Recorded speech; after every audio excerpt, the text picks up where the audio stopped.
Pendências nas desapropriações de terrenos podem prejudicar a instalação da refinaria Premium 2 em Caucaia, na região metropolitana de Fortaleza. De acordo com os moradores, o governo do estado vem descumprindo decisões judiciais sobre o pagamento dos terrenos. Além disso, em uma das propriedades, o estado chegou a demolir construções, mesmo sem ter a posse definitiva do local. As imagens feitas por um cinegrafista amador, amigo do proprietário da fazenda, mostram como era o sítio Madalena há 2 anos. Casas, jardins, cataventos em 48 hectares de terra.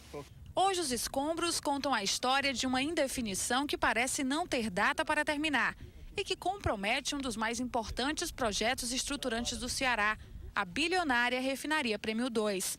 O local pertence a Saul Gomes e faz parte do terreno previsto para a construção do empreendimento. As negociações com o Estado para a desapropriação começaram no final de 2008. Saul conta que foi oferecido aos proprietários o valor de 65 centavos por metro quadrado, preço questionado principalmente porque o governo já havia anunciado que iria vender o mesmo espaço à Petrobras por R$1.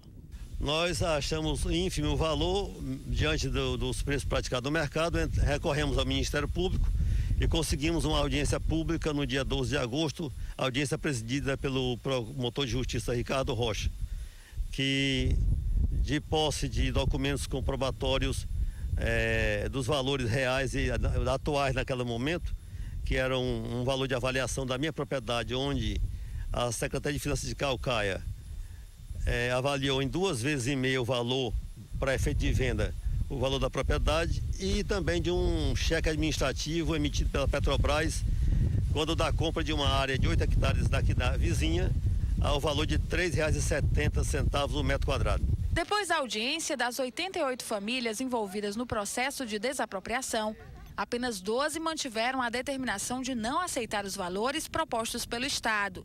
As restantes desistiram e venderam os terrenos. Sem acordo com parte dos moradores, o Estado decidiu entrar com ação de desapropriação contra os resistentes em dezembro de 2009. Nós contratamos um escritório de advocacia e nos defendemos, e o juiz determinou que fosse feita uma perícia judicial para encontrar o justo valor da propriedade.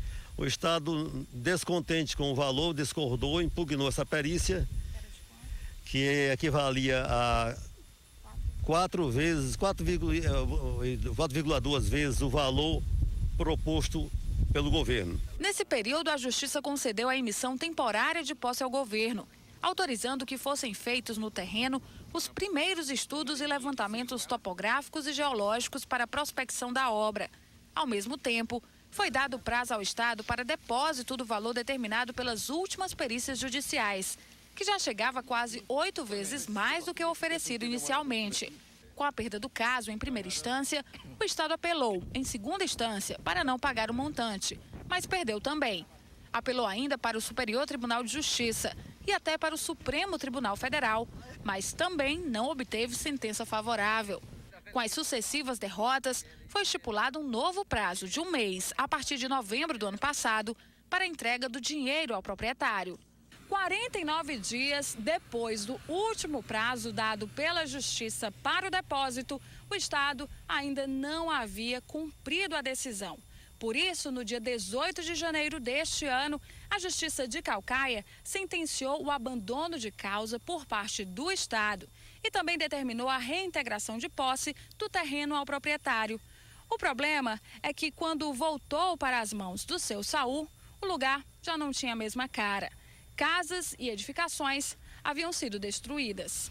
E agora eu pergunto, o que é que eu faço com a minha propriedade totalmente depredada? O que é que eu vou fazer? Apelar para o Tribunal Internacional de Haia? O Estado desrespeitou a Constituição Federal nas suas cláusulas pétreas, que asseguram um Estado democrático de direito, desrespeitando o judiciário em suas várias cortes. E eu pergunto, e agora, a quem apelar? Estou apelando para o quarto poder, que é a imprensa. Com o impasse, o processo de implantação da refinaria está comprometido. A tendência é que, a partir do caso de Saul, As demais famílias também ganham as causas, o que corresponde a indefinições relacionadas a 130 hectares dos 1.940 previstos para a obra. Quando da audiência pública, nós dissemos lá para o procurador do Estado que nós não éramos invasores de terra, sem teto, grileiros, mas proprietários com documento hábil, registro de cartório, e a gente queria o preço justo. A gente não era invasor para o Estado chegar aqui e nos tirar como se não tivéssemos a propriedade, né? Agora põe-se em risco um investimento de 11 bilhões de dólares, quando o valor determinado pelo Estado para a nossa indenização equivale a 1/20 milionésimo do valor previsto para o investimento.